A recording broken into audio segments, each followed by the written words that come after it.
Hello and welcome to Paranormal Mysteries on Access Northwest Community Radio here in lovely Liverpool. I'd just like to say a big thank you to Polly Magana for sponsoring the show with her book Doctors. There'll be more to come on that. Now, tonight's show is probably long overdue and will not be nearly long enough to cover the 70 billion issues, but we will give it the old college try. It has been a completely bonkers few years, very dramatic, very ugly, and beyond anyone's scope of understanding. From the outside it could look like a big gossipy fight, but when you get into the details you quickly understand that this is the most convoluted con the world has ever seen. I have been investigating Larry Warren for 3 years and I'm uncovering stuff on a daily basis and my jaw is permanently bruised. Aside from everything that has gone before, last week, Gary Heseltine posted a video on Facebook of himself and Warren discussing his so-called evidence. The pile is getting smaller and many things are being ignored by Gary Heseltine as he desperately tries to convince everyone Larry is not a liar. Well, one man who knows even better than I do about that is Peter Robbins, who was Warren's co-author and staunch supporter for around 28 years. He wrote 3 books. One was Left at Eastgate, which is about Warren's account of a UFO event and also his life. The other 2 were both written defending Warren against the many detractors he has always had. None of those detractors were former friends. No matter what Gary Heseltine says about him being trolled, the fact of the matter is that this has absolutely nothing to do with Gary. Gary didn't even come into this until the A10 photo debacle, where it was fully understood that that photo was in fact a total fake. Since that point, Gary has declared us all to be trolls. This was initially about me discovering I had been lied to by a man I had supported for 9 years and put a roof over his head for months. I called Warren out directly. He immediately threatened my home and set about lying to everyone about me. Then I saw that May Pang had said in an online news outlet that the Lennon sketch Russ Kellett bought from Warren was a fake. I repeated the news and then I was accused of trying to ruin his memorabilia business. I called Warren out in a Facebook post at the beginning of February 2016. I wrote Left out at Eastgate in May 2016. The A10 thing was discovered in January 2017 and Gary got involved. Then in November he announced the Capel Green film was a thing, and then in January set about trolling myself and my friends. Like I said, this had nothing to do with Gary. It was never about Capel Green. He made it about the film and himself. Gary keeps calling me the lead troll, but how can I be the troll when I am talking about events that happened in my own life, and he is trying to own it all for his own public notoriety and financial gain? Now he has levelled his attacks at Peter Robbins, who was a long-time friend, a co-author and UFO investigator in his own right. People seem to think that they were joined at the hip or possibly living together like Bert and Ernie. Nothing could be further from the truth. The book Left at Eastgate was written 20-odd years ago, and even though Peter and Warren have been friends all that time, the last time they spoke together was at 2014 at the second UFO Truth Conference, and the time before that was at the Weird Weekend in 2007. They would have been speaking together in 2016 at the Scottish SBI conference in Glasgow, but Warren was banned for making threats of violence at the venue. Most of their interaction on Facebook was when Warren dragged Peter into his fights with the people who did not believe him or simply didn't know the Rendlesham story, and so he would resort to insults and threats.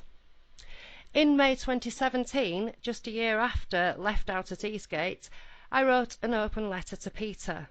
He had written a letter to Warren in the previous October or November. I read that letter and said, "Those are my questions too." Eventually Peter had to look at the evidence, and here we are today. Peter, thanks for hanging in there where I got all this out of the way.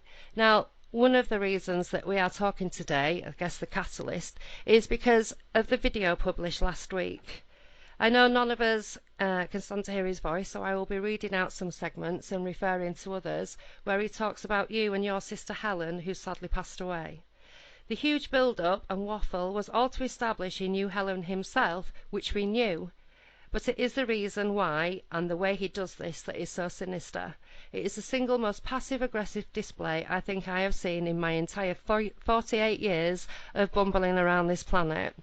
He is acting that he cares about you and that he is appalled about what you have done to him, but what a nice guy and how generous he is, talking in such a nice way when he names all the members of your family and blatantly lies about you. But before we go into all that, I think we should start with the first time that we actually met in 2007 in Liverpool, when my friend and I, we actually came to Liverpool to collect yourself and Larry to drive you down to Devon because you were both speaking at the Weird Weekend, and Sarah and I had bought tickets to go to that event because we were both weird and it sounded like a laugh. So, welcome to the show. Thank you. Thank you. It's good to be on the show. And even though you restated it, I co-authored Left at Eastgate and then wrote 2 follow-up books on my own, continuing to defend Larry. But yes, I remember our meeting very well and the pleasant right through the night drive that we had to get down to Devon. One of the reasons I wanted to speak at the conference was because after probably 15 visits to the United Kingdom, this was going to be my opportunity to visit Devon, an area that I had not visited previously. And I respected John Downes in his work and looking forward to speaking at that conference. I remember besides the conversation through the night, we were listening to the then new CD by the late, great Amy Winehouse, Back to Black, which I was very moved by, and it was my first, deep repeated listening to that amazing artist. But as we had mentioned in chatting before going on the air, that evening, right before you and Sarah pulled up to the house and Larry and I headed out with you, 2 things. I remember earlier that afternoon, Larry and I either coming out or heading out to have a bite to eat at a local restaurant, and there was a Harley Davidson motorcycle parked on the street very near the building where he had his little bed sitting room, and he told me it was his bike. I thought, wow, cool. Why would he lie about anything like that? Well, why would he lie about anything? I know better now. Anyway, a few minutes before you literally picked us up, he was doing some last minute stuff, and I noticed in the corner an article of clothing that looked like it had just been thrown into the corner. What drew my attention to it was it kind of stood out. There was nothing else around it. It was, the material was dungaree, but there was a flash of color, and I went over out of curiosity and picked it up. And you could have knocked me over with a feather when I turned it around and held it, and I saw that it was a jean jacket with the sleeves cut off, and on the back was sewn the large patch identifying it as Hell's Angels Motorcycle Club, Manchester. And I was holding it when Larry came out of the bathroom, and he looked at me and I looked at him, and I was kind of in shock, and said, "Are you a Hell's Angel?" And he said, "Yeah." And I said, "How long have you been a Hell's Angel?" And I think he said 3.5 years. I was totally taken aback, and I said, "When were you going to tell me? Like your dear friend and your co-author and your business partner and all that stuff?" And he said, "I'm telling you now." And what I thought to myself, I can't repeat, but I was intimidated. It was like, "Oh, you're a Hell's Angel? Wow, that's kind of intense. And you never talked about it. Therefore, I can only assume that you didn't want me to know." Anyway, we started the ride with me being very glad I had other people to talk to, because this had totally weirded me out.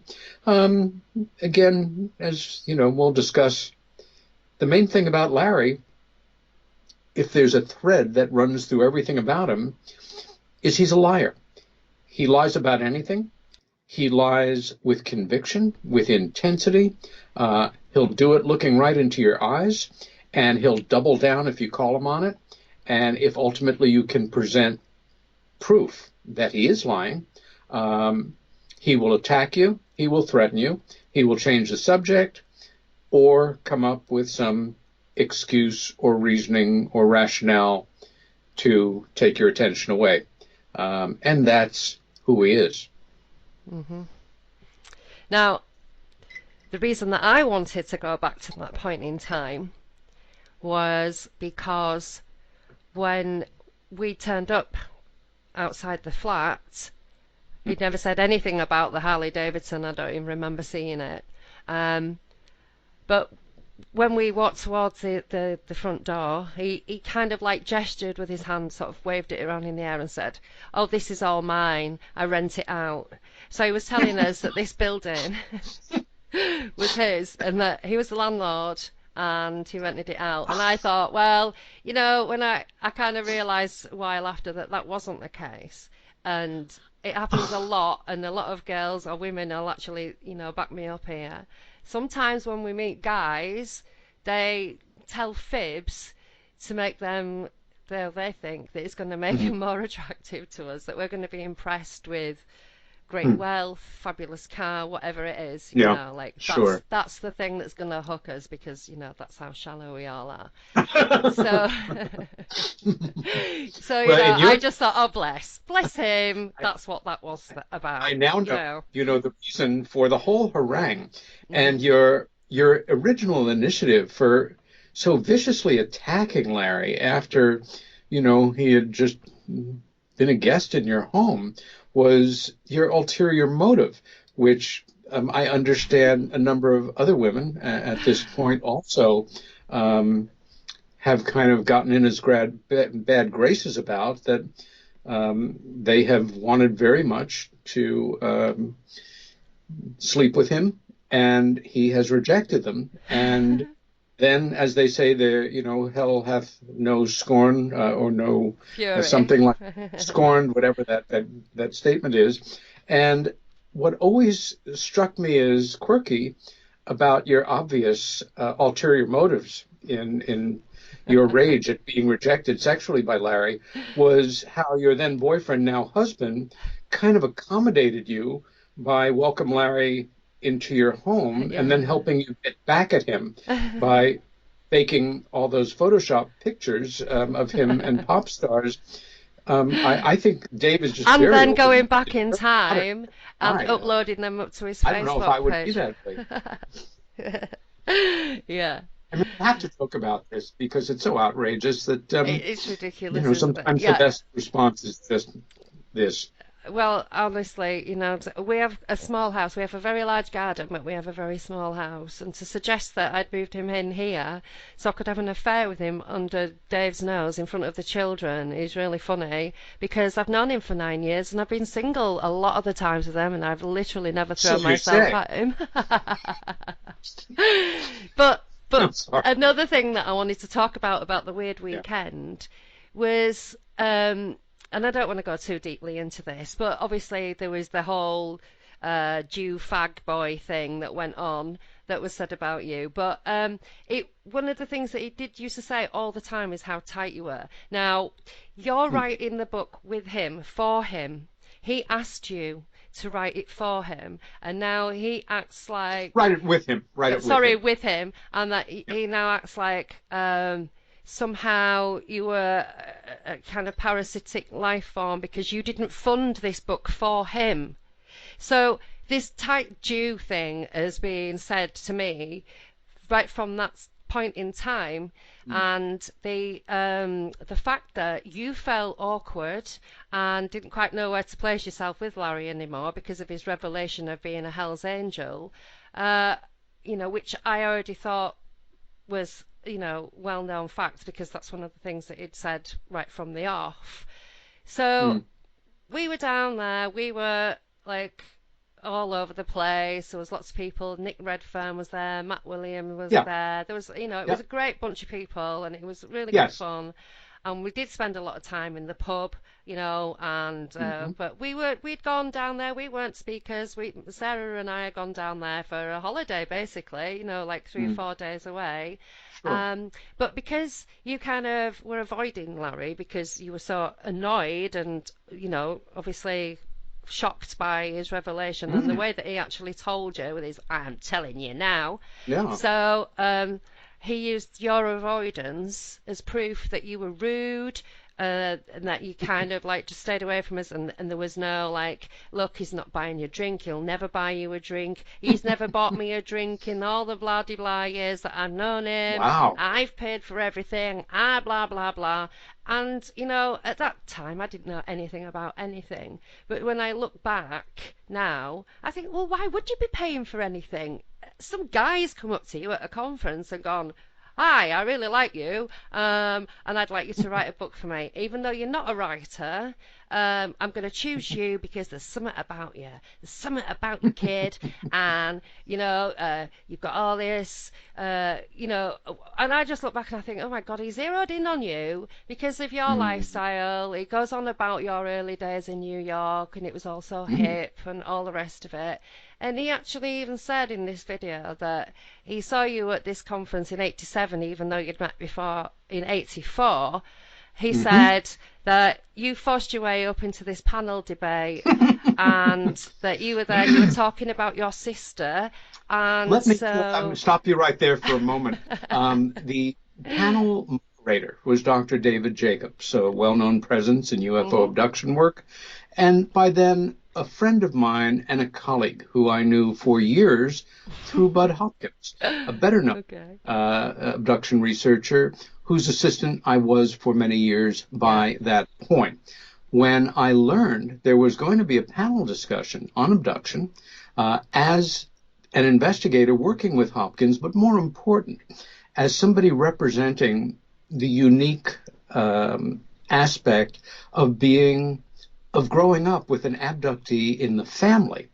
I spoke to Dave and I asked him if he felt I'd be appropriate on the panel. And he said, absolutely, get a chair and come on up. And I did. The wording and yeah.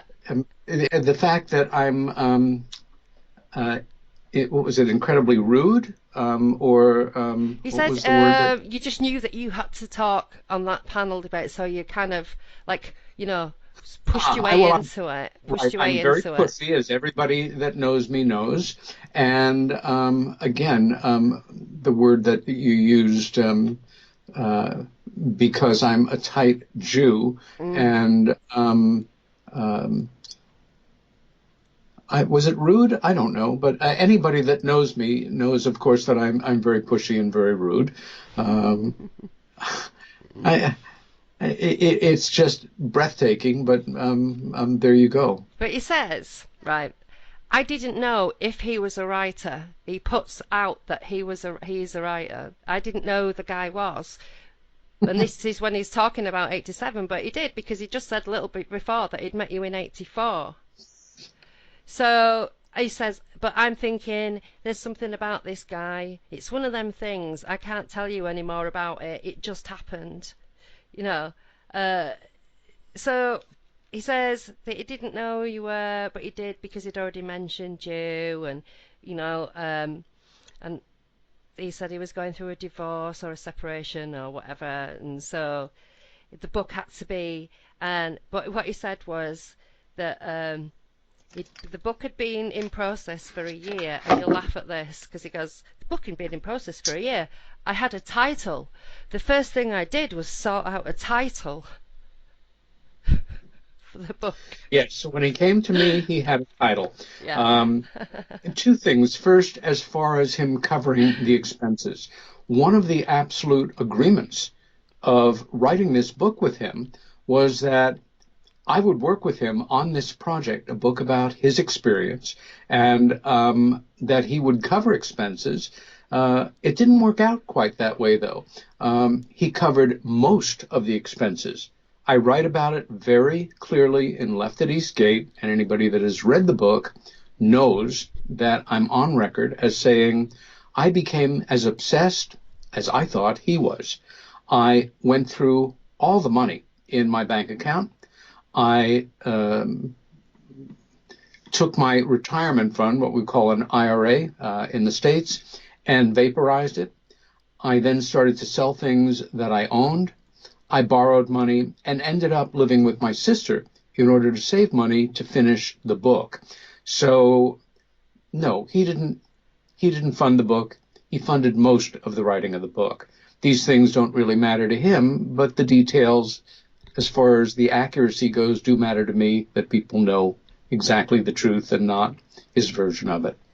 And of course, you were expecting this project to last between 1 and 2 years, and not Yeah. that it would drag on for 10 years and then Mm. be however many years it was until it was published. I'm not quite sure of all the dates on that.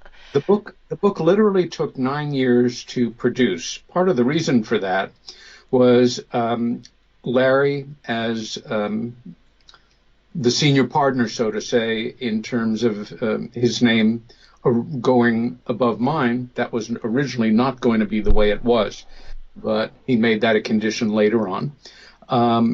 He insisted that our literary agent keep presenting it to publishers, even though we only had 3 chapters and an outline to show.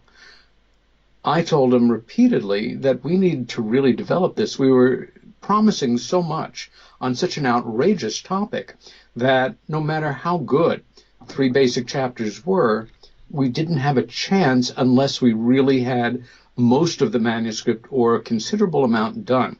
The result of that was, even though our literary agent, who was the best and who I secured for us, he kept submitting it to the best publishers in America, and I have very thoughtful, very encouraging rejection letters from each one of them.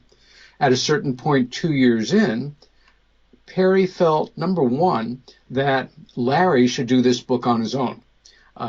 He was just getting very frustrated with the rejections he was getting. And if Larry wanted to keep doing it, that's the way he wanted to do it. Larry, who couldn't write the book on his own, made it sound very magnanimous that he wanted me to continue doing it, but he really had no choice. And so we ended up with his decision. We had 2 choices. One was the agent that we ended up with, a nice enough guy who was not a great agent, or an agent who represented both Timothy Good and Nick Pope in England as our agent.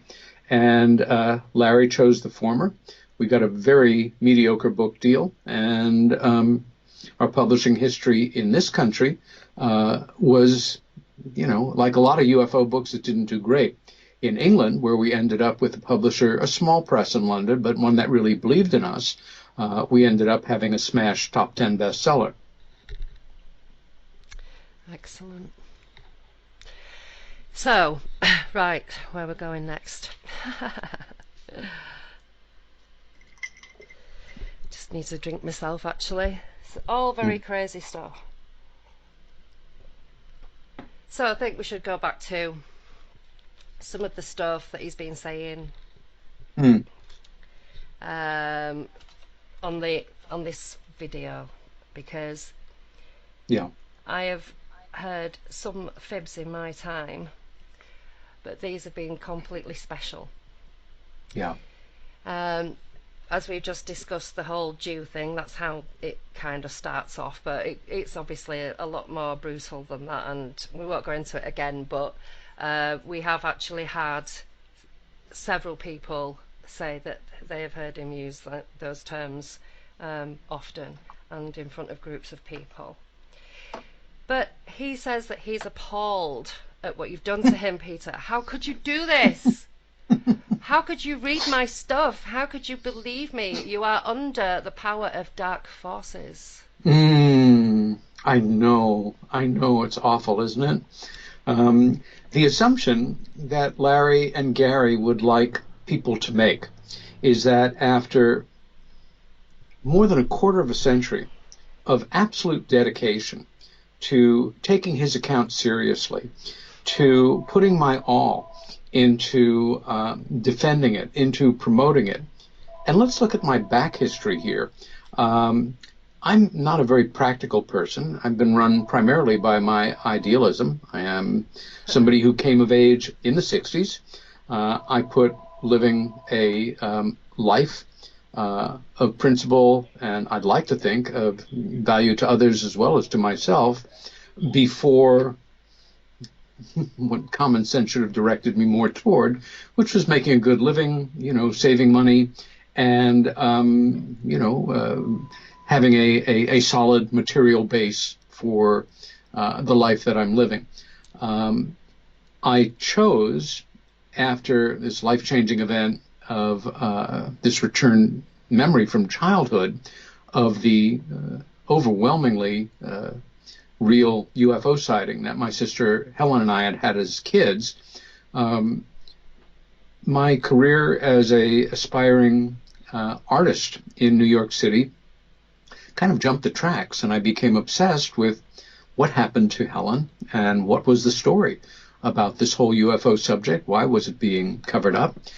Became an activist, and again, in an extraordinarily impractical move, decided to become the assistant to somebody who had become a good friend, a fellow artist who had broken very big in UFO studies with the publication of his first book in 1981, a book called Missing Time, followed in 87 by the international bestseller Intruders, to work with Bud Hopkins. And over the 35 years of our friendship, about half of that time I worked for him on and off and on, at no payment. For a year or so, I guess late 80s, early 90s, after he had founded his nonprofit organization, the Intruders Foundation, with mandates to help educate people about the seriousness and reality of the abduction phenomena, and to be there for outreach for abductees. He created the very first, that I'm aware of, abductee support group that branched into a number of groups until they were so large and unmanageable and overwhelming that he had to return to the literature and to writing. However, by then, thank goodness, a number of mental health professionals and good people with the skills were starting to do these groups on their own. My point here is that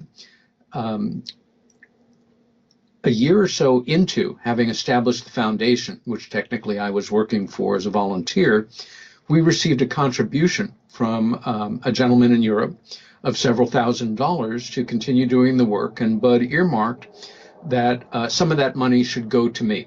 And so after years of working for him as a volunteer, I started to work for him for $8 an hour, about the same amount that I would have gotten paid had I worked as a cashier at McDonald's at the time. After some months, my salary, in the interest of full disclosure, shot up to $10 an hour. And some months later, we ran out of money. And for the rest of my life, I continued to work for him for no money. I'm, again, not the most practical person, but if I believe in something, I will dedicate myself to it. Left at Eastgate was hardly going to be an opportunity to become rich. And the longer I worked on it, the more I realized that if I was in the Peace Corps, I'd be doing better financially. But Larry and Gary seem to want us to understand that at a certain point, all my idealism and my belief in him was completely derailed because I fell under the influence of people that they refer to by the term trolls, who somehow convinced me by, I guess, sheer willpower that I had been incorrect and that I shouldn't be supporting, my former brother and friend anymore. As opposed to that I finally started to read the investigations that independent investigators, all amateurs, like I was when I started, were putting together and imploring me to read. And that I was increasingly digging my heels in, as you know better than anybody, and saying, as a parallel, quote Stanton Friedman, my mind, don't bother me with the facts, my mind's already made up. And how dare you? All I knew about you was you're some woman I met from Liverpool once who, Larry said was crazy and on meds for some kind of psychological condition, and that you wanted to sleep with him and that you couldn't believe anything that you said. And I didn't need this. I didn't want it. And so I did my best to ignore you and ignore the other people.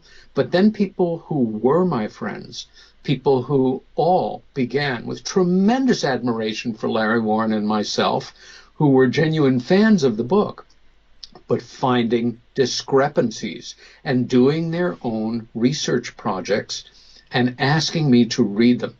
One of the most poignant for me was a guy in Norfolk who Larry and I met in 2010, a reader of ours and an all-around good guy named Ronnie Dugdale. Ronnie and I hit it off and became good friends, and we started to correspond. And some years later, at the point where he was literally begging me to read what he had written and uncovered, and Larry was saying, you can't trust him. I didn't trust him. I've got these intuitions about people. I know that, he's not telling the truth. It was one of the lowest moments as far as me perceiving myself and seeing myself as somebody not worthy of my own respect at that point, and basically saying, I'm not going to be friends with you anymore, which I think really hurt Ronnie and was obviously insulting. And I just went on with my life and felt really guilty about it, but oh well, what the hell. And then some months later, after I started reading what you and other people were sending me, I read what Ronnie had written, and I was horrified. Not at him, at myself, that I had wronged somebody who not only was a good man and an honest person, but who had done a brilliant piece of investigation. Examples were that readers of Left at Eastgate may remember that Warren starts the day of the event that he was involved in that night, the so-called Third Night's event, by heading into Ipswich. He had an electric guitar or a bass, I don't remember, but he wanted to get a new amp for it. And he checked them out and went to a music store called Ash Music, and then, ended up back on bass, blah, blah, blah. What Ronnie established was, going through town records, that there was no store called Ash Music at that time, and never was, in the city of Ipswich, and that the event was on a Sunday. I've been going to Great Britain not since I started working with Larry. It predates my Left at Eastgate experience by a dozen years. My sister Anne did her junior year abroad at the University of Lancashire, and I spent a good part of the summer of '76 and about a week, a good part of the summer in Scotland and about a week in England. And I remember Sunday closing. This is something that younger Britons, may know as history, Americans aren't aware of, but on Sundays, stores closed. And so we have a double lie that I had simply accepted in my initial research of, sure, okay, you went to this music store, it was named this, and I really hadn't put together the Sunday closing thing at the time. Ronnie is a bigger guy than I am, and I mean that very seriously in terms of heart and character. And I am very thankful that when I contacted him about a year after I had dumped him as a friend, he's a big enough guy to accept me back as a friend and understand what had happened. And I look back at the correspondence we had had before then, I don't know, 100, 200 pages. I mean, we were very regular correspondents with each other. We wrote regularly. I confided to him a lot of stuff, concerns I had about Larry, but more about, if I have one major regret, And one thing that really irks me about my history with Warren, it's the countless hours that I spent worrying about his state of mind, his state of physical health, that he was going to get himself hurt, his drinking. It really consumed me at times. And for him to, I listened to the recording that you're referring to, and there were points where I did find myself gasping with the outrageous lies, and they're often just a simple lie woven into a thread of something that actually happened. But, there's no hiccup, there's no break. If you don't know the truth, you have no way to discern it, and he's good. But I found myself thinking, is he actually thinking that this approach is going to get under my skin or get me, all irate? For me, it's kind of pathetic. And Gary, who is somebody who I considered an esteemed colleague, a good friend, somebody who I was proud to be associated with, somebody who confided to me while he was still serving as a law enforcement officer in the UK, that he had a dream when he retired of creating a publication based on the publication that for me is still the finest magazine in the history of the English language lay publications. It's not, a scholarly publication, and it ran for years, which is, of course, UFO magazine, as published by the late, great Graham Birdsall, that was his hero, and he knew that I had been good friends with Graham in life, and asked me if I would be his American correspondent. And so I signed on, and I did that for a year because I wanted to support him in his work.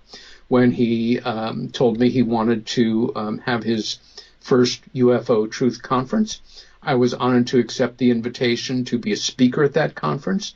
At that conference, he asked me if I could help him secure the American speaker that he wanted for the following year, somebody who he had never met but admired, that being Stanton Friedman, and I made that happen, although Stan was less than pleased with the way that it worked out. And when Gary started to drink the Larry Warren Kool-Aid, it broke my heart. It made me really angry at myself for doing such a good job in the work that I had done. That Gary was one of thousands of people who believed it, but has made a career of it.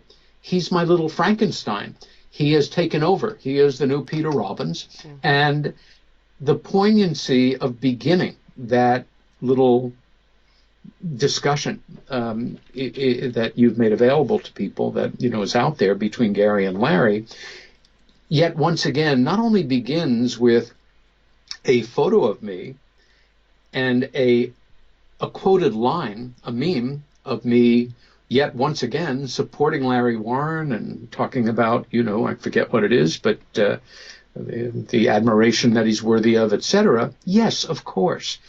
What Gary wants you to not know or forget or discount is that, and 1,000 other lines supporting Larry Warren or talking about him in conferences in a laudatory way or on the radio or, on screen in one way or another, were written or said before I conducted my investigation based on your collective investigations. So why he keeps doing that is only to deceive and only to undermine. And I now know, of course, that a week or so before Christmas last, he sent out a email taking me down. That was sent to many colleagues of mine. I don't know who all of them were, to undermine me with all of these doubts. And again, he can spend the rest of his life posting things that I said about Larry Warren that were positive, completely ignoring the fact that they're completely countered by everything I've written and said since.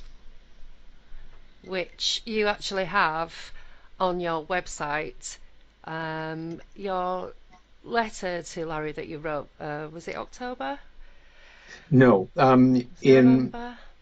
it was June. Well, there are two things. There were two In things, June, weren't there? There was the yeah. letter that Well, that was the letter is not posted anywhere. The most recent okay. statement, My which was mistake. written in October and early November past, and ironically, that was important enough to me to respond to the really ugly anti-Semitic attack against me, which in its own way traces back to things that Larry and only Larry has ever said about me, although it involved a different individual.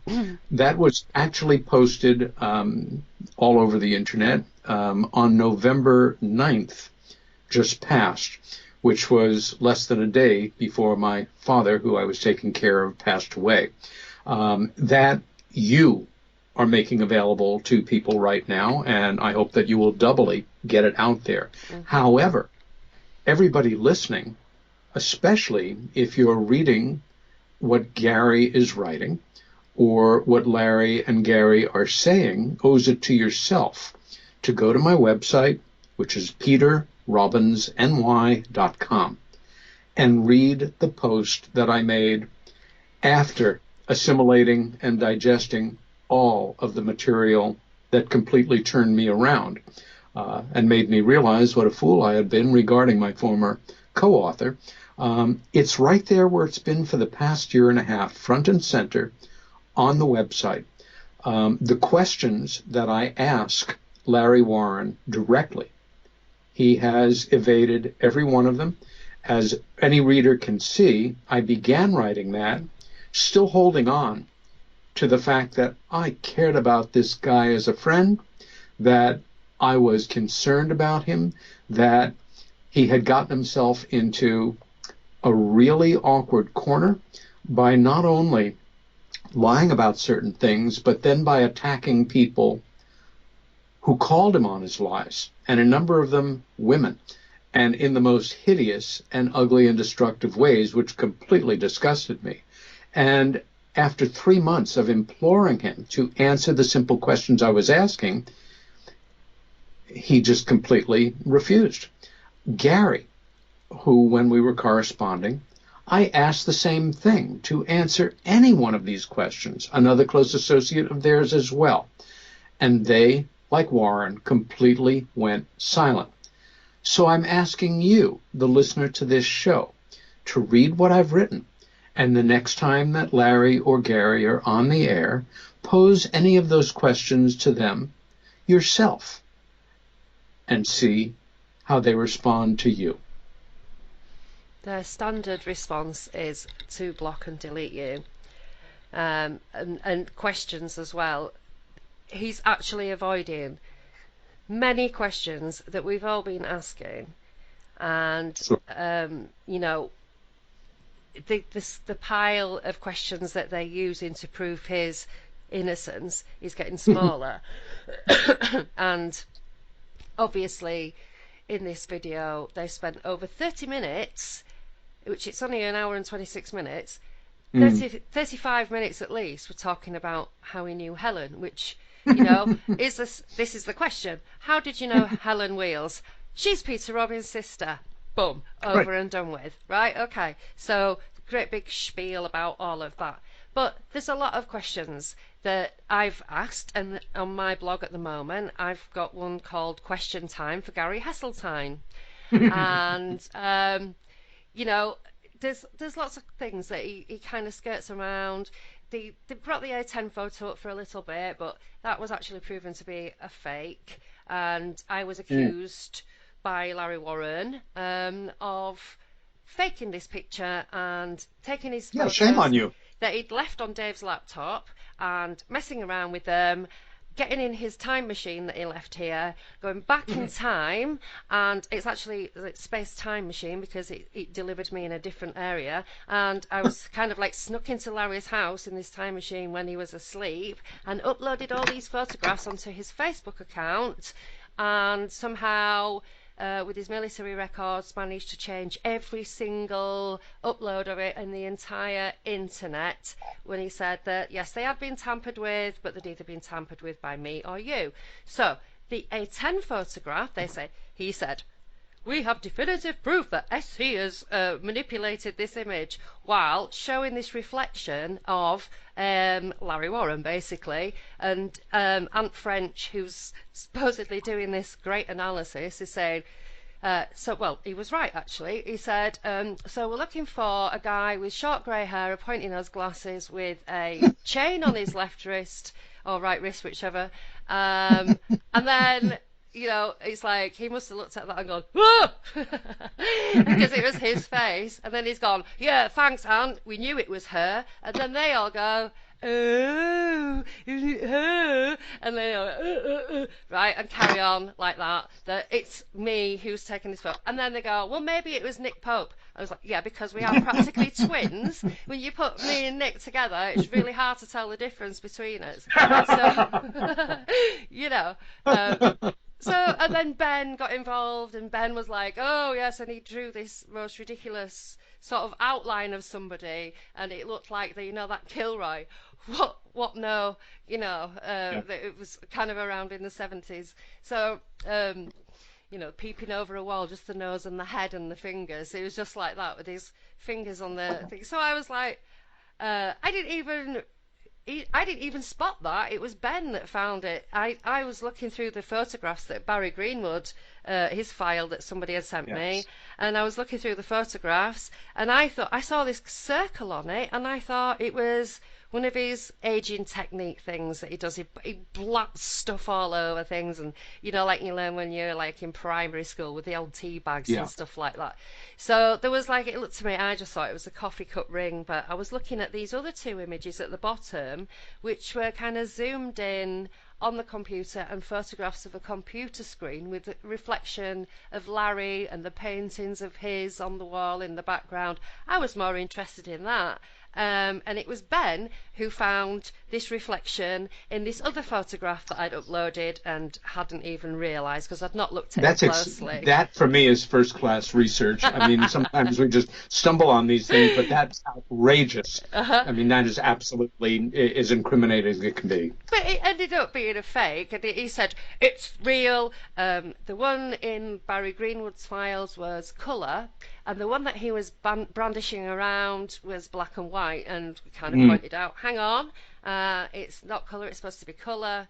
And besides, that photograph was taken in 1985 on his honeymoon with Cindy, not in 1980. But Barry Green was just an old man, and what does he know? He can't remember anything, So, and obviously time machines involved a lot. And then Gary put out this Facebook post when it became apparent, because he said, oh yes, this is the real photograph, and obviously it wasn't, because by then Gary had spoken to Barry Greenwood and looked at all the photographs, and they were all colour. So whatever had gone on then, I don't know, but Gary, he put out this status of, have you ever told a lie? We've all told lies, but it's not what the lie, it's why the lie. And I'm like, yes. Absolutely, yes. It is that. But you're saying that he's told this fib because, somebody was picking on him, and he did it because he just wanted to prove that he wasn't lying, or whatever whinging victim crap that he will have come out with, because that's his default position. That everyone's a liar and just picking on him just because. Yeah, exactly.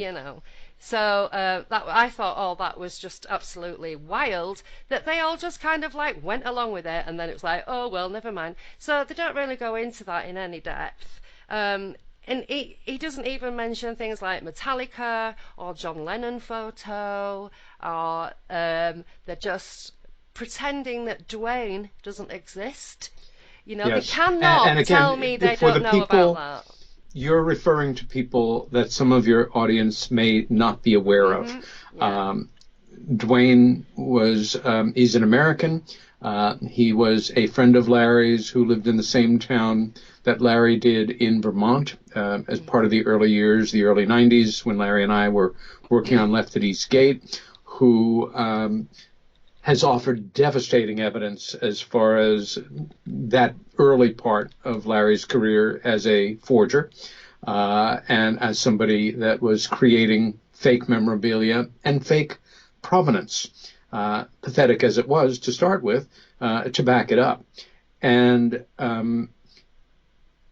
it brings me into something I want to be on record about here. My sister's name has come up several times here. Helen was a brilliant singer-songwriter who earlier was a brilliant poet, extremely creative, and who was not just my sister, but as close a friend as I've ever had. We were particularly close for siblings, and she was as welcoming and supportive of Larry as if he were family. The fact that he betrayed that and then doubly insulted her after she was dead by faking her signature and others on memorabilia that would make him maybe a couple of £100 is disgusting. And let me be specific here. Several years after Helen died, knowing that Larry really liked all of memorabilia, popular culture related, I gave him, among other things, 2 cards. They were go into the mail like slightly enlarged postcards for 2 openings of plays that were being performed by a group called the Mirror Repertory Company, which I was proud to be the house manager of in New York City. And both of them were being held at a wonderfully sleazy nightclub that was kind of a mini Studio 54 back in the day. It was an old church building in New York that had been deconsecrated. So it had kind of a extraordinary interior to make into a nightclub. And in one of the plays, Helen had a part. She had a high billing because she was well known, but it was a small part opposite a brilliant actress who is a member of our company, who many of your listeners will know, even if they're not American, as being a legendary role in a great American film called Guess Who's Coming for Dinner. Catherine Houghton played the ingenue opposite Sidney Poitier in the Katharine Hepburn, Spencer Tracy 1966 movie that was historic. It was one of the last big Hollywood studio movies, but for what it's worth now, it was the first major American studio film where a white woman kissed a black man. Again, some of your listeners will know this film. It's a beloved film and still a very special film. Anyway, Catherine Houghton's aunt was Katharine Hepburn, who came to see the play at one point. I knew Miss Hepburn a little bit. At that time, she was in her 80s. She was famous for not signing autographs. She also did not go out to nightclubs. She also wasn't quite reclusive, but she did not attend public events. Anyway, I gave Larry one announcement card for each of these 2 plays. One of them, The Time of Your Life, that I just described with Houghton and with my sister, and another one. And the thing that distinguished them from any other cards like them was that after my sister had passed away, among other things, I had a small rubber stamp made that simply said, in small letters, "From the estate of Helen Wheels." That was her performing name, Helen Robbins, the pun being Hell on Wheels, which she could certainly be. No association with the famous Paul McCartney song, as people have asked. And on certain items, paper items that I was archiving or giving to people that knew my sister as gifts, I would use that rubber stamp. And so I gave 1 card each to Larry. Let me say here that there was nothing written on them. Last December, it was called to my attention to click on a link to an auction catalog for an auction house in Yorkshire, as I recall. So it would have been December a year ago. and I think it was, go to page such and such, which was the rock and roll memorabilia. In one case where I got very angry, I saw that a small card with the signature of the Doors from the collection of somebody who was not just a friend of mine, but a good friend of mine going back over 50 years. We were roommates when we were in art school together, who Larry met once at a party that Helen and I had probably 30 years ago, but he keeps this stuff in his mind. And Stan had enough believability as far as Providence went, because he had worked with the Incredible String Band as their roadie at first, and on their final album he was their bass player. Incredible String Band, a band of the late 60s, who some of your listeners will know, others will not.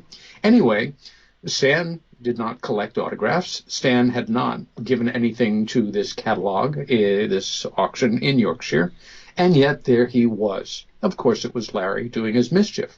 Mm-hmm. Well, I was pissed off at that, but that level of being pissed off was dwarfed when I saw these two cards that I had given Larry, filled with signatures, including Katharine Hepburn, my sister, Andy Warhol, with a little Campbell soup drawing. This, I don't know, 25 years after he was famous for that and was no longer doing little sketches like that. And Andy was smart enough to know how to spell the word Campbell's correctly. And my sister's signature was not a very good one. And I thought to myself, something I can't say on the air relative to my former co-author, but how dare you? How dare you? I don't know whether this was just another way for him to score a little extra bucks or to try to get, under my skin. But as you know better than most, the big ticket item in that particular auction was a painting, done, I think, in 1967, allegedly, by the legendary Jimi Hendrix. Now, you were very familiar with that painting, as I recall, because somehow, again, through the use of your time machine, you saw it painted, except that it wasn't Jimi Hendrix who painted it. And what was the tag on that? 19,000 pounds? 15,000. 15,000. But I'd like to correct you on something that you said about the cards of your sisters, a few £100. It was estimated at between £2,000 and £4,000. Oh, Christ. Yeah, and the actual, the Jimi Hendrix painting was 15,000. There was an alleged Jimi Hendrix costume jewelry ring that was 8,000. There were several John Lennon items. I've put some of these on my Facebook page. I will put Was that the one that had the John Lennon sunglasses that May Pang Larry had faked the provenance in his handwriting, alleging that it was her handwriting, or that was another auction? That was something else that I wrote in 2016 when I found his auction activity between 2011 and 2013. Then he had a break. Then it starts up again in 2014, late on with the, and then, 2015 with the Lennon sketch. And then it erupted again from there, because he says in the video that some big hitters got his stuff back from this auction that had robbed him. But actually what had happened was he'd put a Jerry Garcia painting in that he'd done himself, and also a Bob Dylan one. It was the Green Machine and the Coal Miner's Daughter. The Coal Miner's Daughter was, he said, that the auction house had said that it was a forgery. And I said to him, well... and he said, well, I didn't know. Levin Helm gave me it, blah, blah, blah. Yeah, and blah, blah. I said, there's a buyer beware law, isn't there? I've been watching this program on TV about fine art and forgeries. And I said, the get out of jail free card for all these... incredible, isn't it? Is the buyer beware law. So...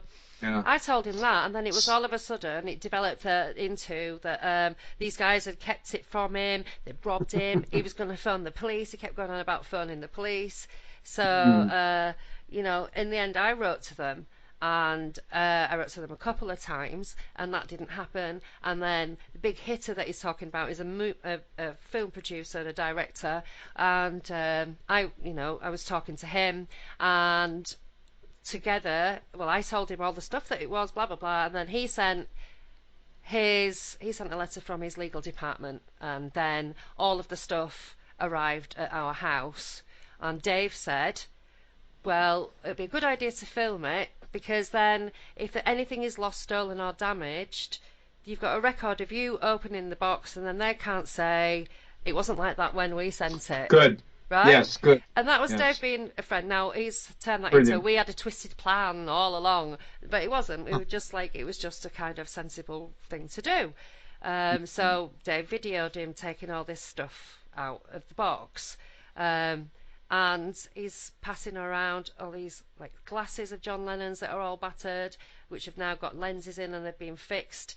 The story is John Lennon stamped on them and threw them in the bin, and Charlie, his uncle, Charlie Lennon, got them out of the bin and gave them to Larry, along with Of course. John's hat, John's sunglasses, the hat that he wore on Yeah. the horse, the cowboy course. hat. And he said that he had the other hat at Sue's. Why would he want to keep that himself? I don't know. And why would Charlie want to give them away when they were worth so Is much Charlie money? dead now? Charlie died in 2013, I think. So there's but no way to he confirm died this. in poverty. It's interesting, yeah. No, they wrote a book about him. There's a book about Charlie, and he died in poverty. And he wrote a letter to John Lennon asking for money, which was auctioned in 2013 after he died. So that was a genuine one. And no reason why I'd want to keep that Lennon material for himself No. or sell it care of himself. May I just jump in here for a moment with a quick postscript on these items of my sister's created by Warren. Number one, after I saw them in the catalog, I informed my friend Stan about this deception where his name had been used. His reaction was a lot more sophisticated than mine was. He just laughed and said, I wished I would have saved autographs, but I will, of course, contact the auction house, as I did as well. Yeah. And to the best of my knowledge, these items did not sell. At least I hope that's the case. However, some of them did, actually. Yeah, well, there you go then. However, to add insult to injury, and not for you or I, but for Larry Warren, professional forger, after I went on record about this little problem about the rubber stamp from the estate of Helen Wheels, he has gone on record as saying that she, while she was alive, gave him those two cards and other things. You know that and have been able to confirm that. No, he said that the one that he's got that's blank was the one that you gave him, and the one that he's got that's signed by everyone was signed for Helen by one of Helen's friends, who took it round and got all the signatures, okay. and then she gave it to Larry. Okay, very good. Well, that's just fine, except for one problem. The rubber stamp saying the estate from the estate of Helen Robbins was created after my sister was dead. I did not make it up when she was alive. She died very tragically and very quickly, and I was not anticipating my sister, as they say, pre-deceasing me. I was in despair, I was heartbroken, and it poses a problem for Warren, because for the countless whatever time, he has now not only been caught in another outright lie, but one that there's no way to wiggle out of. The only thing, and I've been thinking in my mind, how can he get out of this one? The card that she gave him that was taken around, quote unquote, and signed, how they got to Miss Hepburn when she was not signing autographs and living in Connecticut at that point is beyond me. But of course, there's an excuse, there's an explanation, I'm sure, that he has now made it clear that that was his before the fact from her. Mm-hmm. How did that rubber stamp get on it? Either he's lying, and that it is the one that I gave him with the rubber stamp on it after she died, or there's only one other possibility, that he created an absolutely identical rubber stamp. And of course, that's not the case because he's an honest fellow and would never do anything like that. So, he's damned if he does, he's damned if he doesn't. And it's one more question he will never answer. He'll change the topic, he'll get angry, and Gary, the same thing. They really are outrageous. So what I want to go on to now, because we'll stay on this, is apart from the fact that Warren had about 20 items in that auction and sold £36,000 worth of stuff. My God. He actually said, because Gary sat there with him and he's got this stuff and he keeps producing all these little items, like there's a flexi disc, he said there's a folder. So, Warren is saying that he had all this stuff and that where we're going, and that was it. Okay, so he says that he had song lyrics of Helen's, that she typed them all out, and that he kept all them she gave him, and all kinds of things. And then he said that you gave him this stuff, this folder of stuff, to sell for him. He said he was not able to because the market for Helen was not big in England. So I still have the stuff, and he can have it all back. Oh, right. Nice. But the point being, I'm glad I saved it because I wasn't supposed to know Helen, apparently. Well, actually, nobody has said that, and it's ridiculous to say that because Helen was your sister. And so, of course, he said, I can't remember how I met her. It was in some big apartment in New York. Of course. She had a giant Sure. TV. Of course you can't remember her because it's too convenient to forget that she's actually your sister. He doesn't hide that fact, but to say that he doesn't know how he met her is outrageous. Interesting. So, Gary getting He met his her folders. at my apartment, which he says was her apartment. That's another thing that he would have us believe. It had been her apartment, but she had moved on and I had moved in. He met Helen shortly after he came to New York to have his first meeting with me. And that would have been, I believe, the weekend after July 4th or the July 4th weekend. I can look that up because I keep all of my appointment books. But yes, and being Larry, that very first visit, the one thing that I remember that he absolutely had to do was have me take a picture of him and Helen together. And we had a roof garden on the building that I lived in on East 46th Street. And we went up there and I took a very nice picture of him and Helen together, which he has had bragging rights relative to my sister ever since by showing them. There are no other pictures of him and Helen. If there are, I'd like him to let us know. As far as me giving him a lot of stuff of Helen's to sell, guess what, folks? That is a lie. I didn't give him a lot of stuff. However, several years after my sister passed, he asked me if there was anything of Helen's that I would like to sell. I consulted with our other sister, and we agreed to put together a single lot of 3 items. One was a beautiful photograph, hand-printed photograph, I think it was 11 by 14, by the photographer who just happened to be the guy whose provenance he faked with his fake door's signature in that same auction as the 2 Helen Wheels party announcement cards. And we paired it up with the actual costume item she was wearing, a beautiful leather bustier. And as I recall, a punk or music business publication with a photo of Helen wearing that costume item.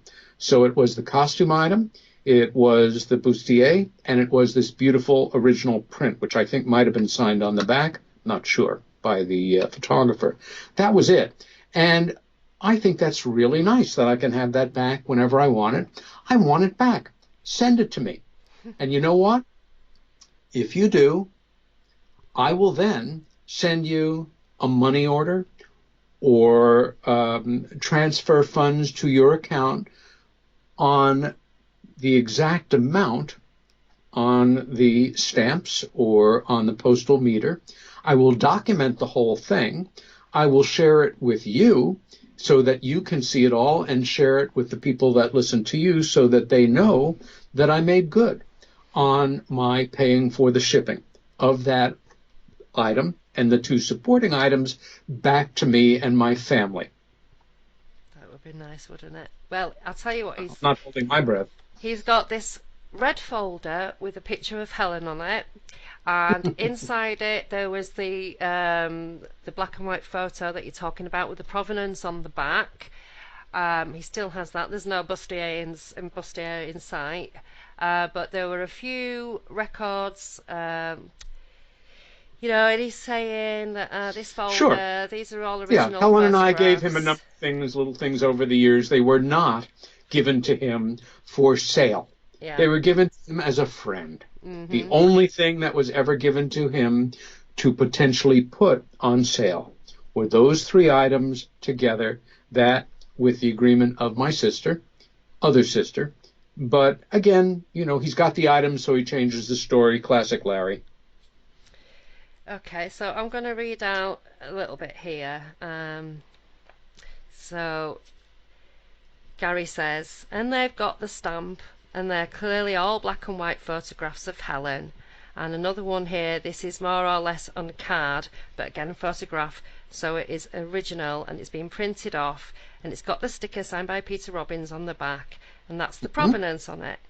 And Sure. Provenance, and again the stamp of provenance, it keeps going on about. Then both of them are talking, and he said, you see, if I had sold this property, then they would have needed this, and that's the thing with the provenance. And then Gary says the provenance part, yeah, again. So this word provenance is said about 10 times, and it's not my word because it's coming from Peter, and that's enough. And he knows the histories.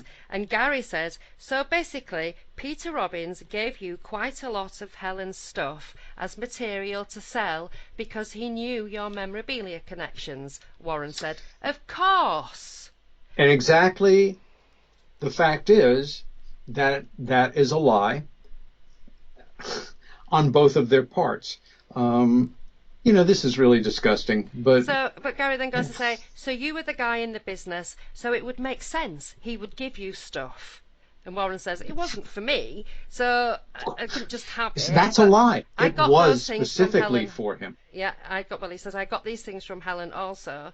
And then Gary goes, so there's a folder here with like a publicity, there's some handwritten notations. And Warren says, that's a flexi disc. And Gary says, okay, shows you what I know about music. Exactly, Gary, right? So you're sitting there and you're going, oh yes, this is real, this is real. You don't know anything about anything to do with anything to do with that. And quite apparently, you don't know anything about investigating, because you ask him a question, he answers the question, and you go, well, that makes sense. And there's no critical thinking, there's no, have you asked Peter? Have you spoken to Peter about this? What does he say? It's just, Warren will lie, and Gary just accepts it. So one of the things about sociopaths, and like a number of people who have been caught in Larry's wake, I've tried to educate myself a bit on what this term actually means, is when cornered or questioned or attacked, they will ascribe to you characteristics that are part of the way that they operate. Except for, again, the time that Larry said, is there anything that you would like me to sell for you? Ann and I decided, let's try this one group of 3 items. I never gave Larry Warren anything of my sister's to sell for me or anybody else aside from those items. Helen, who gave him quite a number of lovely little, parts of her career, whether it was ephemera, different memorabilia. Yes, at the time that she made that single on a flexible record glued to a piece of cardboard called a flexi disc. Yeah, he got one or more of those. they were not given to him to resell. Helen never gave him anything to sell. She gave him things as she did to other friends had to do with her career or her work or her archives as gifts. She didn't think like that.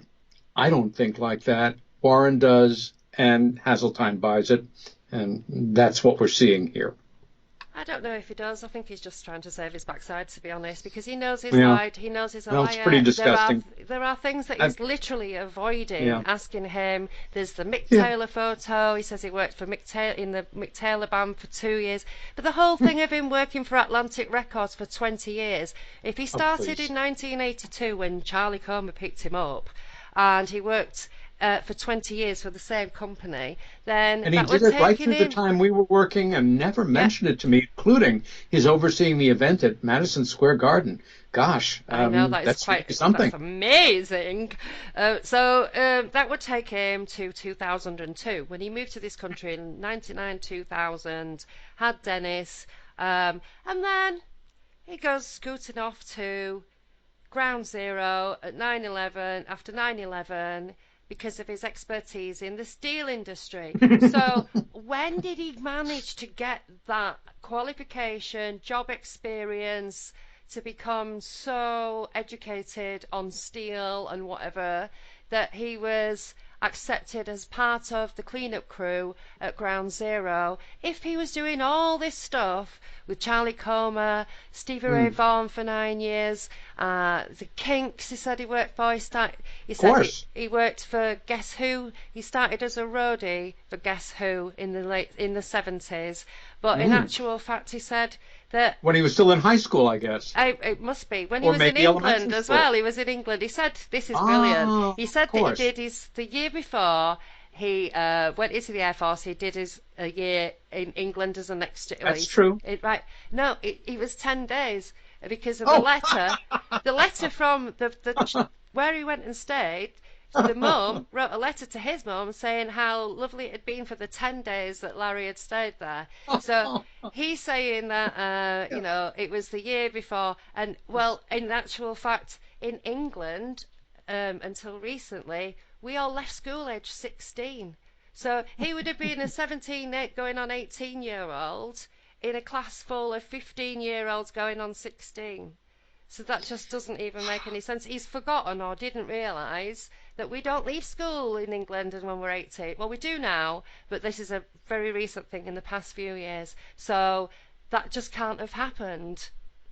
Do you know what I mean? Breathtaking. I want to bring up something here because I can visualize some of your listeners going, boy, a lot of vitriol flying here. And, we haven't even talked about the UFO incident that he is alleged to have been involved in, except in passing references.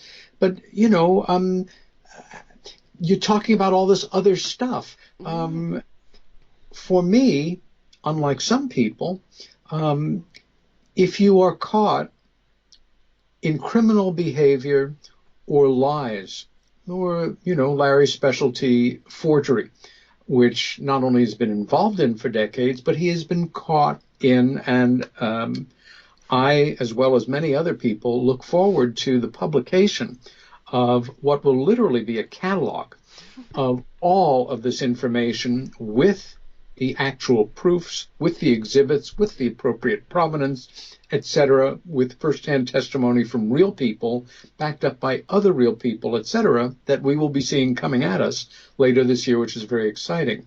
My point here is this. For some people, and I've heard the argument being made that, okay, so he's straight off the path in his private life, but that doesn't negate, his account of his involvement in this UFO incident that occurred with 40 plus other people. That is his number, not mine. And yet here we are with absolutely none of them coming forward to back him up. When you lie, you're a liar. Yeah. And to assume that you're pristine in one area of your life and that you're completely unethical in the other is naive in the extreme. It's not an argument that can even begin to be made to support his account that I bought so willingly for so many years. Hmm. Yeah. And also, there are people that are coming forward now. Like we've had Dwayne. He's come forward. He's quite happy to be public. And he's given us the jacket that Larry gave him with a handwritten letter from him from New York or LA or wherever, saying that he gave him the jacket, that it was going to make him famous.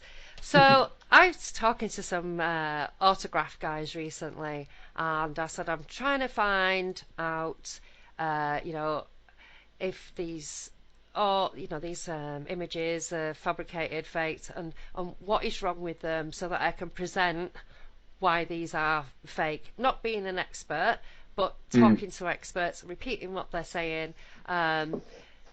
We do not have a lot of original stuff, and Dwayne has already paid for this jacket to be authenticated. So I'm talking to these guys, and so I kind of give them a rundown of the situation, and they go, "Oh, him? We've known about him for 25 years. He flooded the Wow. market with Stevie Ray Vaughan stuff. Oh, and he was good." And so I was like, "What?" And then he goes, "Yeah, this guy, such and such, knows all about him. And oh, I'll put you in touch with this other guy, and he'll help you out." So there's things like that going on. There's a couple of other things that I can't even say, and I don't even want to jinx them, that are hopefully coming up. But this is rolling now. This has got a kind of a life of its own. I have got Yeah. so much evidence that prove he is the forger, and that I've got about, I don't know, maybe 50 items of his own handwriting, and obviously that will increase with time. But we've got this wonderful set of, from that auction that we were talking about before, John Lennon sketch of a sheep, and it's like quite obviously Larry Warren's handwriting and everything. Yeah. If you ever like have seen any of it, so this It's is very distinctive. £4,000 to £6,000 for a scribble God. of a sheep on a cloud, with the little John face that Yes. he did in his books, that he stopped Yep. doing at a certain point in time. But he even says the Flying Sheep by John Lennon is drawn for John Lennon's personal assistant Fred Seaman for his birthday in 1978, a year before tried work for the Lennons. I'm not quite sure what that word is. His Aunt Helen was Sean's nanny, or spelt nanny. This work was purchased of this work was purchased of from Fred, inspected by Yoko Ono, due to bad blood between them, in brackets, and authenticated by her with no claim made, Larry Warren. So he can't leave himself out of these things anymore. No, he He's can't. become so egotistical about it. He even had a little plaque made that said he was a John Lennon, a Beatles authenticator. So, There's another thing. As you know, it wasn't until he posted the embarrassingly poorly photoshopped picture of him and John Lennon that anybody with a reverse image search can find the original photo of, where he purports to be 19 years old, but the shape of his face is completely different. It's taken at least 10 years after that. And when I first saw that, I was still, I was hanging on to the dream. I was still trying to find a way to believe him. Yeah. And okay, so Sacha and her evil boyfriend, they, did all this photoshopping to embarrass you and make you look bad. Okay, here's a photo that I can absolutely prove is, a forgery, and get behind you in standing against them. And his response was, "No, man, that's a real one. Get your story straight." And my reaction was, wait a minute. We've known each other for more than a quarter of a century. You are more obsessed with John Lennon than anybody I have ever met in my entire life. You're a self-proclaimed Beatles and John Lennon scholar. You allege that you had an affair with May Pang that didn't end well, but she gave you a bunch of John's stuff. which I bought back in the day because I knew her in passing. She lived just a few blocks north of me when they had their alleged affair. And she gave him things of John's, which of course she is now on record as saying she never did. That you never bothered to mention to me all these years that you met John Lennon. And his response was, well, I was saving that for another book. And I thought to myself, right, and pigs fly. Now, since Sheep. then, of course, yeah, well, that too, everything. Since then, I have seen accounts where he is on record as saying that he met John Lennon. No, he met John Lennon twice. No, he met John Lennon 3 times, depending on He said to the Gary in source. this video he met him once. God. Oh, well, whatever. No, he said all that. He said he's met him once, he said he's met him a couple of times, he said he's met him 3 times, and Yeah. I've got all the evidence of that, and now he's just said he met him once. So he's It's breathtaking. It really is. And it would be funny or entertaining if it wasn't so disgusting and infuriating. and that flying sheep picture sold for £3,500. The poor sucker. I pity these people. They are, I'm sure, overall great people who are enamored with certain figures in pop culture, God bless them, and the idea of owning something by somebody you admire. I know it. I'm a bibliophile. I have a large collection of books that I read. I also have a collection of books that I have because they mean something to me emotionally, and in some cases, they're signed or inscribed by authors. I value them.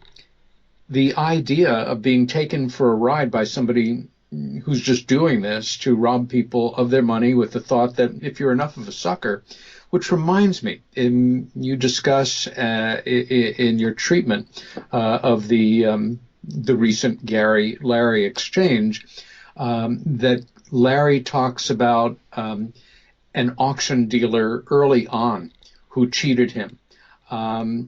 I remember this event very well because the guy's name, as I recall, was Michael. And Warren he was so excited, and this was going to be a really big thing for him. And he had given the guy things on consignment, which may have been real or may not have. But then the guy stiffed him, and it was thousands and whatever, how many money allegedly that he had been taken a ride on. At one point, he was staying with me in New York, and he asked Helen and I, my sister and I were having a party. We shared an apartment at that time. And he asked if he could invite this auction dealer, trying to get in good with him and everything, who brought a friend as well. Helen and I, the guy stank. I mean, there was something about him that was just, I'm not the most cautious person in many respects, God knows, but this guy gave off signals that, he was a total fraud. And we brought our concerns to Larry's attention. No, he's the goods. I wonder sometimes in retrospect whether or not Larry getting taken for a ride early on in his career by that guy made him feel it was okay to do the same thing to other people and, blank them if they get caught. Well, we know you said Just a guess. it was early it was mid-80s, wasn't it? When Well, not he mid-80s. said No, it would have been no, like 80. It couldn't have been mid-80s because we didn't even know each other then, and he didn't get into the business until 87 or 88 that I'm aware of. okay. But it was at a party at 88 or 89 at our apartment in Upper Manhattan that we met this guy. And what about the stuff that he brought back from May, that he said that May Pang had given him? That would have been 88, 80, it would have been 88. Yeah, because he alleged that he was starting to have this relationship with her and staying with me at the time. And my feeling was, gee, that's cool. What a fool. 88 is quite a great year for Larry because that's when he did the old Atlantic Records. And I please indulge me, I need to read this out. I stood on stage with Led Zeppelin in '88 when they were united the first time with Jason Bonham. literally behind Page's amp. I was an artist coordinator for Atlantic Records' 40th anniversary. So what he's saying is he organised the bands for the Madison Square Gardens Yeah. Atlantic Records 40th anniversary, right? This is so amazing, this story. And Right? I'm guessing he would have been staying with me because he had no other place to stay in New York. Wow, I And, don't know. He must have been staying in a you know, swanky hotel. one thing that you should, and we could, of course, find out that date easy enough. It's part of rock and roll history, although maybe yes, maybe yes. But one thing you should be aware of, because I'm going to make them available to you, is if Larry knows, it's because I mentioned it to him, although I don't know if I ever did. Friends joke with me still because I'm one of the only people they know who does not have a smartphone. I have a dumb phone that runs on coal or squirrel power or whatever. And most of my friends keep their appointments for years now in their phones. Very good. I am an analog man stuck in a digital world, and I still keep a date book, with my appointments written in it. I have kept date books, like many of us, going back to before we had smartphones. But in my case, I've done something different. For more than 40 years, I have saved every single appointment book I have kept. I have every appointment book for every moment since I have known Larry Warren. Every weekend that he would come to stay with me in New York for years, or every time we went to England together, or spoke at a conference together, or what have you, is dutifully noted in my appointment book, as one would expect. All of those indications in different kinds of ink and pencil can be verified as authentic or not. I am going to loan those to you as you move forward, just to have as one more tool to verify or not. And I can tell you and your audience, I am not making any additions or changes before I send them out. Also, you should be aware, and your audience should be aware of the following. One of the first lies that Larry told me, and it was literally when we were making our agreement to write this book together, was as long as he got to write his part, I was free to organize and assemble the book based on, his final say-so, any way that I wanted. However, one of my terms, not wanting any more work than I was taking on, was that he deliver every chapter to me on a floppy disk, as we had back then, typed out and double-spaced. He said that would be no problem, and then told me he typed X number of words a minute, and it was a very high number. When I finally got the first chapter from him, it was written out by hand on yellow legal pad, single-spaced. And I called to his attention that was not our agreement. No, sorry, man, I forgot.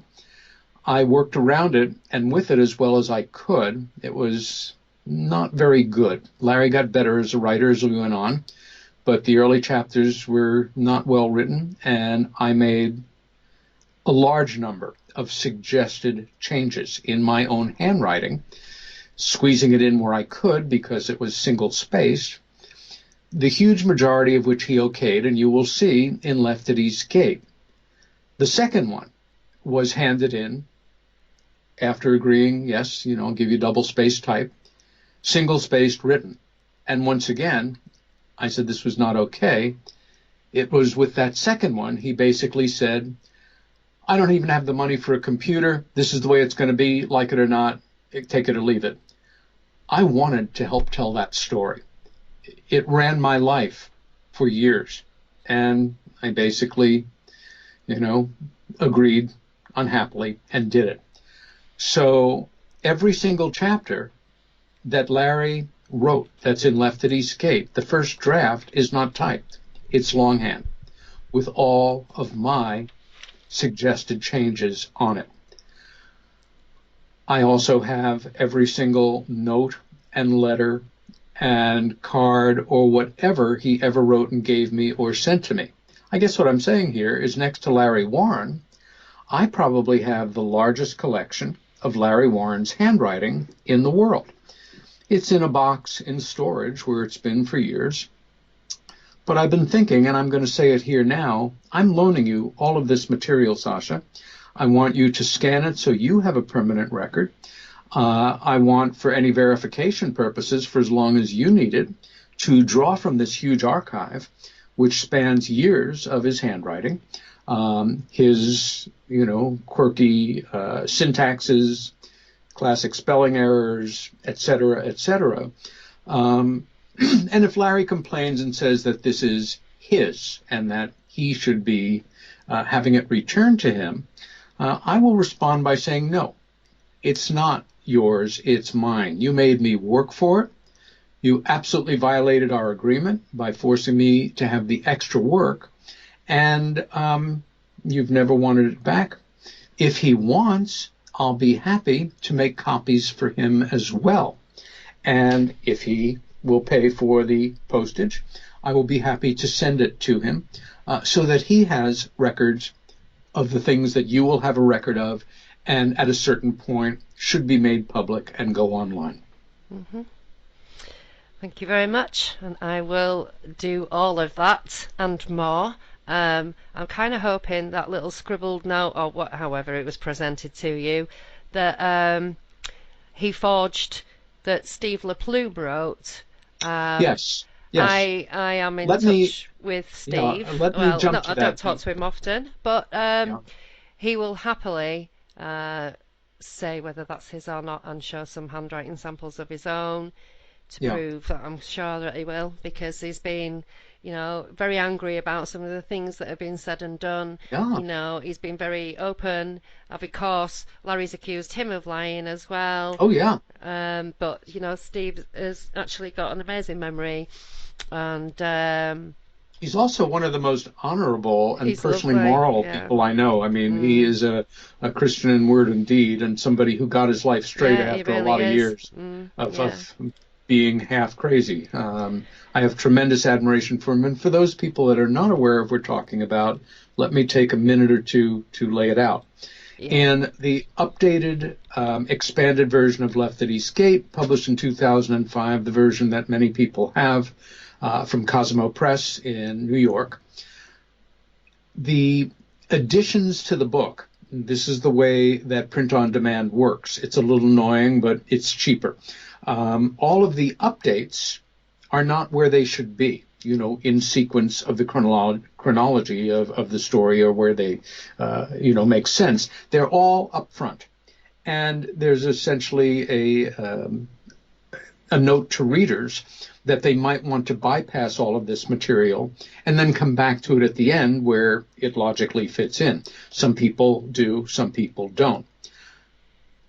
Not long after the book was published, and after our triumphant tour of the United Kingdom, and then returning a second time at the end of the summer to speak at a Bufora conference, Larry gave me, once again, handwritten in his handwriting on a number of sheets of regular legal pad, excerpts from letters and emails that he said that he had received from a number of the men who were either in the book or were legitimately, there at the time. I received several also. Most of them, of course, went to Larry, as would have been appropriate. Why he didn't simply make copies of any letters that had come in to him or print out emails, I didn't really question. He wanted to write it out, fine, I could care less. So it's in his handwriting anyway? Oh, yes, it's all in his handwriting. Okay. Now, one or two of them I verified, and indeed they were accurate. The one that comes to my mind right now was a gentleman who I don't think was mentioned in the book, but Timothy Agaric was on site at the time, may have been in the weapons storage area at the time, but he verified a certain amount of this and that's, and we corresponded a bit. One of the things was from Steve LePlume, who was also a security cop, also deflight, as I recall, not involved on the night Larry says he was, but had his own UFO incident some weeks later that had a tremendously negative impact on him and him to leave the service. Anyway, I'm not even going to take the time to pull it out, but gee, X number of years really blew by, and I'm glad somebody wrote about this. And, you're right. I remember at the debriefing, the guy saying bullets are cheap, if only blah, blah, blah, blah. Okay, great. It fell on me to organize all of this material. And I started literally the day after we handed the manuscript in 1996, just opened a new file, new stuff on Rendlesham. And much of it went into the revised, updated edition of the book. So the book is published. I've been corresponding for Steve for years. We then meet each other in New York City. His older daughter is looking at colleges. He's been living in China, married a woman there, and had two lovely daughters. Marriage got divorced, custody of the kids, and they are in the States now. Anyway, our friendship became more cordial. And then sometime after that, he agreed to speak on his experiences and memories and thoughts regarding his own experience and reflections on the greater one, but mostly his own. And it was a particularly memorable and poignant talk. He had only spoken publicly one time before, and it was with Larry at a MUFON meeting in Massachusetts in 1984, I think. So here we are now. This is maybe 4 years, 5 years ago, whatever. And it's in his hometown. That's the thing. A place called Leominster, Massachusetts, which now has an annual UFO conference. So the people in that audience, in many cases, were people who knew him from the time he was born, people he went to high school with, his sister, who was a retired police officer in town. It was very poignant. And after we were talking, I was really quite knocked out by his talk, and I gave him a copy of Left at East Gate as a gift. Steve's reaction, and says something about him and his character, was thank you, and I'm going to hold off on reading it. Why? Well, I know that Colonel Halt is working on a book, and I'm not taking sides here. I want to read his book and evaluate it, and want to read yours and Larry's book and evaluate it. So I'm going to wait until Colonel Halt's book comes out. His book took another 2 or 3 years to come out, as I recall. Be that as it may, I go home, Steve goes home, and a few days later, I get an email from him. And granted, we have a history of communicating, goes back years. This was not like any email that I had ever received from him, and it really had an impact on me. The gist of it was, even though I said I wasn't going to start reading your and Larry's book until I got Halt's book, I was curious. So I read the new stuff, the added stuff first. I just wanted you to know, I have no intention at this point of reading the rest of your book. I really have to say I'm very disappointed in you, what respect I had for you. I don't have any more. And I won't be contacting you again. Don't contact me again. It was that kind of email. I was mortified. I mean, I really liked the guy. I thought he was a friend at that point. We had a real rapport. It's really wonderful to see how he'd gotten his life together at that point. And I immediately wrote him back asking him what. He didn't want to talk about it. But finally, on the second email, please tell me what I've done.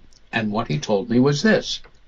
I got to the point where you're talking about after your book came out in 97, that people started writing to you and Larry, guys, who I knew who they were, who were involved. And then you quote me and you say that I wrote what's credited to me in the book. I never wrote Larry. I never wrote you. I never wrote anything like that. I thought, oh my God. My first thought was, because I take responsibility for things that I think I should take responsibility for, I'm the guy that put it all together. What did I do wrong? How did I screw this up? And I went through all of my notes. I couldn't figure it out. I mean, I had Larry's original writing with him there, and then I got it. I thought, oh my God, either he or I. Larry's dyslexic in some ways. I'm dyslexic in other ways. A lot of people are. I thought, wow, there were two Steve L's, Steve's with the last initial L, who were involved in this story, even peripherally. There was Steve LaPlume, and there was Steve Longero, who was not with Larry in that circle of men, Larry was alleging, but he was out there. And he was, I think, taken full advantage of by being a highly touted speaker at Gary's last conference. I'm sure he had a great time. Who wouldn't? Free trip to England and all. But I thought, well, that's it. Somehow it was Steve Longero who wrote that to Larry, and I screwed it up somehow. God, how could I do that? But I did. What else could be the answer? And I contacted Steve Longero, who I also had a rapport with at that point, but a little more superficial. We were back and forth to each other every year or 2 years. How's the family? Primarily through being Facebook friends. And I contacted him and just said, I think I made a mistake in the book. Can you confirm for me or deny that you wrote or didn't write this thing that I had ascribed to Steve LaPlume? And he got right back to me, said, nope, wasn't me.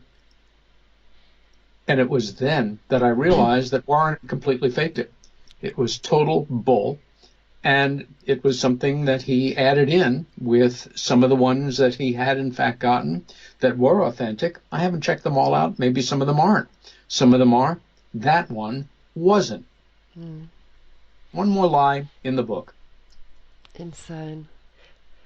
So there's another thing that you said that he'd done, and I'm gonna, because we've got about let me see, not very long left, about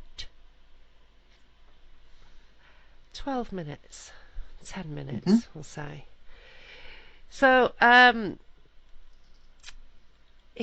a couple of things that he said that he's saying now that his father was a legal guy in the music industry.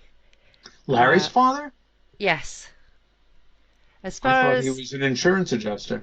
exactly what I was going to That's ask what he always you. told me. Right, so He's a legal guy in the insurance industry? no, he was a legal guy in the In music the music industry. Yeah. No, that must have been a He separate said that is how he met John Lennon as a child, career.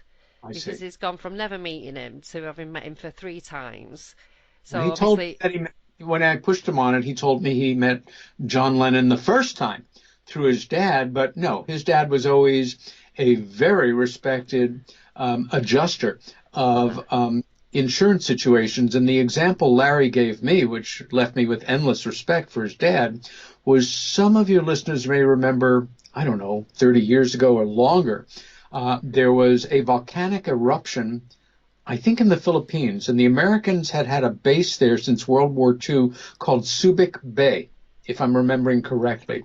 And the base was totaled. I mean, it was just basically covered with lava and ash, and they had to establish the loss. And his father, so Larry told me, led the team of insurance adjusters that are qualified to come up with numbers like that, which obviously would be a very highly trained and specialized job.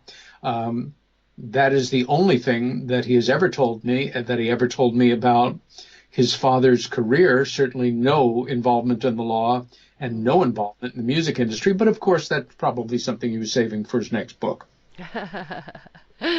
So yeah, but he's saying that he met John Lennon as a child, and then, but we know that in 2011 he had a hat and glasses for sale. It went in NME, and where he quoted that he was a bodyguard for John. Then in the picture that he put on Facebook, he That said Larry was a bodyguard for John? that's right, yeah, close protection security, and yeah. And then he said that he met him at Cafe Fortuna 2 days before he was supposed to be coming to Bentwaters because his flight was Right. delayed. And So of there's course, several the stories guy, I about think how it he was ended up being Vinny, John. God Yeah. rest his soul. Everybody who takes pictures of Larry and famous people, They're all God rest dead. their soul. Yeah. Yeah. So another wild. Bodyguard. Wow. Oh yeah, Wow. yeah, yeah. Um, I'm so another impressed. wild one was that Stevie Ray Vaughan was at his first wedding to Cindy. Steve LaPlume was at his first wedding, and he didn't see. He was at the evening do, but there was no mention of Stevie Ray Vaughan being at his wedding. Uh, Okay. so I'm going to check the date on this because 1986. Oh, it was just before he met you, wasn't it? And do you know what he was doing that Which year? year?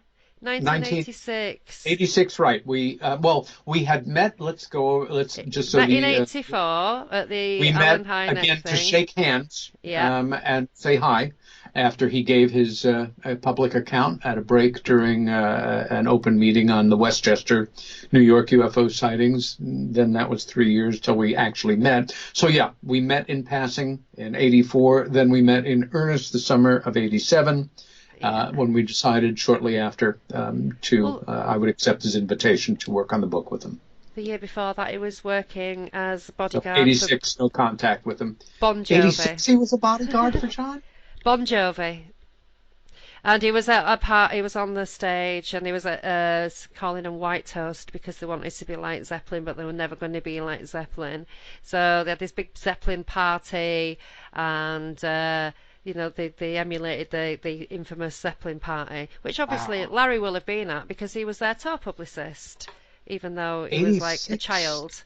So He, yeah. Also, he did Live Aid. Did you know that? He was at Live Aid in Philadelphia. oh, Stood backstage no. with When was that? 86 in Philly. He was on backstage with, and there was Ozzy So, Osbourne and all that lot. And wow. yeah. Oh. The beautiful thing about the the Atlantic Records gig was that when he was stood in the queue for a beer, Henry Kissinger was stood behind him, and he looked over and he saw David Gilmour with a tear in his eye. Oh, what a memory. So no mention of that ever. No. No, But no, the thing I never heard is any he of did that. all of this for 20 years, but somehow Yeah. ended up in Rutland in 1993 and just bummed around for 7 years until he moved to England. So how was he working for Atlantic Records? But of course, all of that time he had his memorabilia business and so. It's just, say when you kind of like do the math, It none of it. boggles the mind. And of course, he's an expert in the steel industry as well. But then when Oh, Tino asked him about that on his video, he said, "Oh, what that thing that I did at school? Yeah, I did that, but I didn't like it." Eh? uh, No, you yeah, actually sure. said on stage that you were there in your capacity as a consultant in the steel industry. And then when And we as pulled I, him up, he said, "I was in that pit with my brother who works for the CIA, and uh, we recovered the bodies of 9 firefighters in a pot." wow, I know he's amazing. what a Yeah, heroic. Now and they I saw a big understand truck. now, because I've learned since that over that period of time that he was in New York working at Ground Zero Hmm. and recovering all those bodies and helping everybody out, that he was living in the Bronx, and that one little detail, among others, troubles me, which is I was on Manhattan when those planes hit. That was a neighborhood that I knew well. I had friends in the building. Um, Larry was by then living in Liverpool and married to Sue. Do we know how much time he took off from his important life in Liverpool to be in New York He City to do said this work? he made 4 trips to New York Four separate trips to New York. between October and March 2001. Now, I think that he means October, not 2001. Yeah, that's right. October 2001 and March 2002. I wonder But who flew him over and back. Oh, four well, times. he's a very important person. I'm sure they'd have had a chartered flight. Well, now isn't he on the record as saying that he and I had lunch one of That's those during? right. Yeah, he took him out Well, for lunch. Yeah. I'm getting old and I don't remember everything, but It'll I be think in I one of would your have remembered that. diaries. You keep those Also, diaries. yes, oh, no question, you'll have them and you'll see that there are no entries for that. The other thing is, and I'd like to pose this as an invitation to Larry, so that you and I can get straight with the truth and offer our public apologies to him for Absolutely. Yeah. basically having, a little fun at the expense of his outrageous lies here. And I'm being serious here now. If he came and left 4 times, then his passport from that period of time has entry and exit stamps from the UK and the United States covering that period. He can resolve this for us in a moment. And I know I will be the first to make my public, absolutely heartfelt apologies and reevaluate everything that, derogatory people like you have led me to believe about him. If he simply has somebody with a smartphone or a camera film him, showing us the passport, opening it up, he can certainly, take a piece of a Post-it and cover whatever numbers, passport number, whatever we shouldn't be seeing, and then turn the pages so that we see those stamps. Now, I'm going to guess, of course, that he will never address this. It will never be something that he responds to. But if he did, somebody's dog ate it. It was destroyed in a flood in somebody's basement. It was confiscated because of the high security nature. It was a special passport, like his discharge code, and that it's an eyes only kind of thing. It would be so easy for him to rectify these outrageous claims by simply making good and proving to us and everybody listening and everybody who follows this story that we're wrong and that he's right. And that I made a big mistake when I veered off the true course and stopped championing his cause.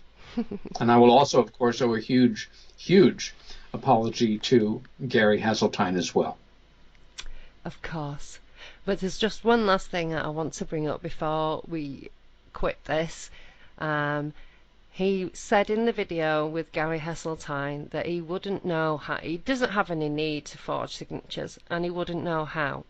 But I would like to remind everybody of his July post in 2017, where he said they had 30 years of dealing with rock and roll at the Hard Rock Cafe headquarters in Orlando, dealing and making deals with the estates of very famous artists, authenticating for major houses worldwide, attending an FBI-sponsored forensic handwriting school in New York City to understand the art of forgery, i.e. learning to spot the 8 markers of it, and lastly sending people to prison for fraud, then getting accused of all of the above by UK trolls, whom know zero about the business to start with. These folks specialise in reverse fact and lay it out for folks who also know zero to spout off about. So this is where he's sat on the UFO monument, where he has written himself the Jimi Hendrix signature, which is absolutely accurate to Jimi Hendrix's signature, but it's written in lipstick. So the picture below is a direct kick in the face for the above-mentioned trolls, whom I have told reported me to the UK government for defacing a national monument. Lol, you can't make this shit up, folks. First, how do they know I did it? Well, he sat there winking with his thumb up. I'm told it's done in lipstick. He sat there next to it. Thus, not permanent anyway. As an expert in SIGs of Jimi Hendrix and others, I also can see this signature does not even pass 3 points of authentic. Of course, because he's been dead since 1969. So, and Jimmy was dead long before that, and blah, blah, blah. So, Jimmy died in September of 70. Yeah. Sorry, okay. But all I can say is I'm impressed. FBI school. I mean, the guy's got credentials like nobody else. It's amazing. He is amazing.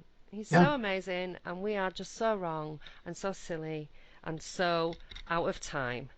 And we wasted 2 hours of otherwise good time that we could have used in something productive. Well, I think this was quite productive, to be honest, because it dispels a lot of myths, and Gary can't just accept that, if Larry says it, it must be true. That is not how a detective operates. There is critical thinking, and just accepting blindly is actually really crap. So, We want people to look at your blog and read this. I've lost the page. Yeah, well, Your new book, Peter Robbins, investigative writer, and it it's is. no new book, although I am working on one that has nothing to do with Rendlesham. No, what we're talking about is a long statement that I posted after evaluating the evidence and after going through that mortifying period of time of realizing how wrong I had been and spending a year and a half after publicly and privately apologizing to individuals all over the world for having helped to mislead them. No, we're talking about a long post that is still front and center on my website, posted a year and a half ago, that you simply need to go to peterrobbinsny.com. It is a website very much in need of updating, but that piece is front and center right there. As for the more recent response to the outrageous anti-Semitic attack on me, Sacha is making that available, and we will follow with interest the continuing drama coming at us from Yorkshire and Liverpool. And I will have you back on at some point and probably talk about some more stuff to do with what's gone on, but also about what you're going to be doing in the future. Yeah. Because that's interesting. I actually have a life outside of this, and it's been an interesting And you've stroll had the down memory surgery lane now. a few hours. You are no longer attached to Larry Warren at the hip, as you obviously have been for the past 40 odd years, or however long it is. But thank you for coming on, Peter, and thank you for helping unravel some more of this nonsense. And obviously, with the material that you'll be sending me, I will be able to cross-reference all of his gig stuff that he says he's been doing, Yes. and many other dates and things that he keeps throwing around will be myths that have been dispelled. And Indeed. from me, goodbye. From Peter, toodaloo, and